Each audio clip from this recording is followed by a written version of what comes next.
Hello again, my name is Kane Del Sol, and welcome to A Satanic Perspective. Today I wanted to begin a discussion that will likely continue through multiple videos.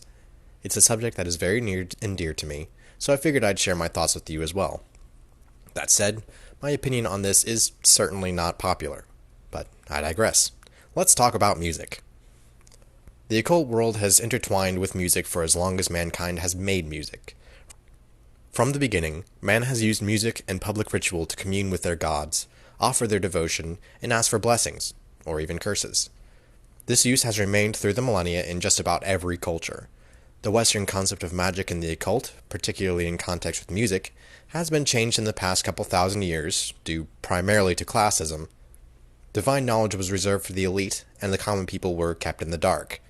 This, of course, only really led to the practices of the common people being sent underground. They never stopped, just stopped being as vocal. In the meantime, esoteric work spread from music to visual art, architecture, science, and politics. The funny thing at this point in history is that the concept of the esoteric use for music faded from common memory.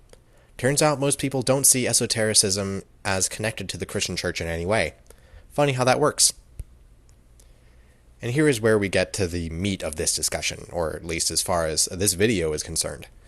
Other videos may explore the historical uses and approaches from other cultures, but right now I want to discuss modern interpretations. Western magic and esotericism in modern music. Yes, many conspiracy theorists will say that pop music is satanic and they're doing rituals in the halftime Super Bowl shows. And if you play the Beatles backwards, it's a satanic message. All that's bullshit. The real uses for esotericism in music are generally more subtle and often more benevolent. You see, music is very good at one thing at least, and that is to make the listener feel things. It influences thought and emotion in a way that not much else can, and this is not a new thought either. The ability of music to evoke certain emotions based on intervals and harmonies has been the subject of mainstream study and experimentation for hundreds of years. So, most esoteric work in music that you will hear is focusing on this more simple manipulation of the mind towards a certain emotional state. Sometimes going so far that the mind could be a little more receptive to suggestion via lyrics. Most of these are going to be based in electronic, ambient, and noise music. This realm of esoteric work is very subtle, and often goes under the radar. A lot of times a composer doesn't even realize what they're doing, they're just in a flow. Channeling something. Once again, these are generally benevolent. They want people to feel good things. They want to raise the common vibration, as they will sometimes say. Yes, I'm talking about hippies. And that's understandable. Many people are in a very dark, stressful place in their everyday life, and they look to music for a release in some form. Many people use it to vent, but others use it as a form of escape, a way to wipe the slate clean. Doing so with music is a form of meditation, and creating music that does so is a form of magic, though certainly a very low form of it.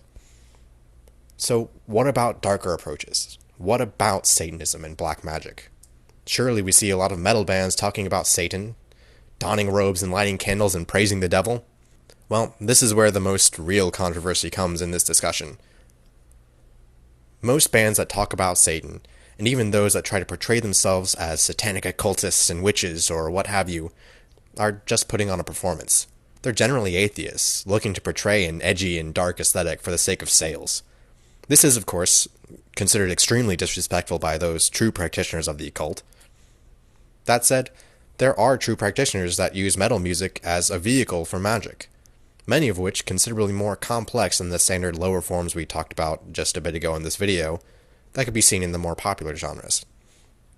These people formulate music as rituals, based on mathematics, planetary motions, sacred intervals and geometry, and trance-induced gnosis. Often these are for various purposes, ranging from the induction of trance upon the performers, to the influence of the collective unconscious of mankind. Oftentimes, though, it's seen as more similar to how Christians describe the hymns to their God, just for Satan instead.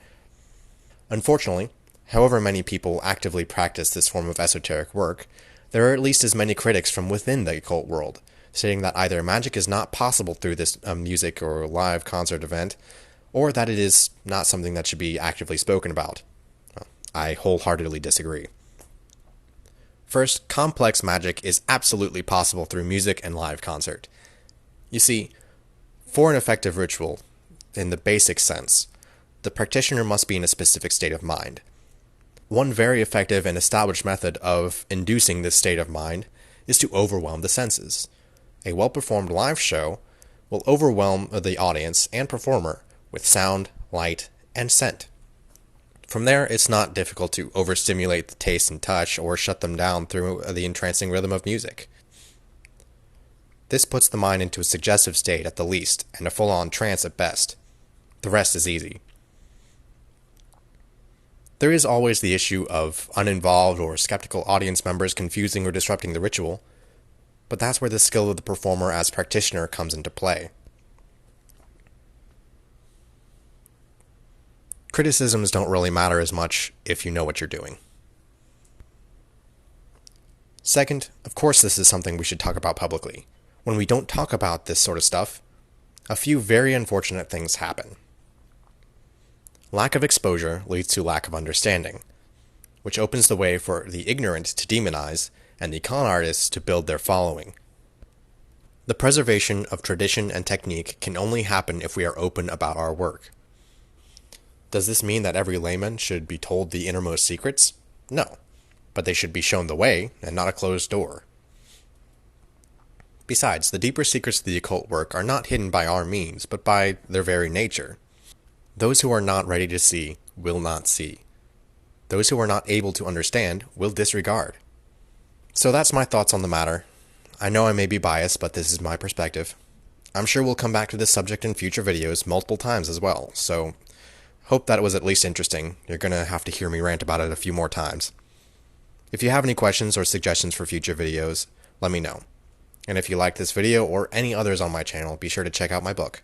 It documents my personal philosophy and esoteric practice in much greater detail than you will ever see here.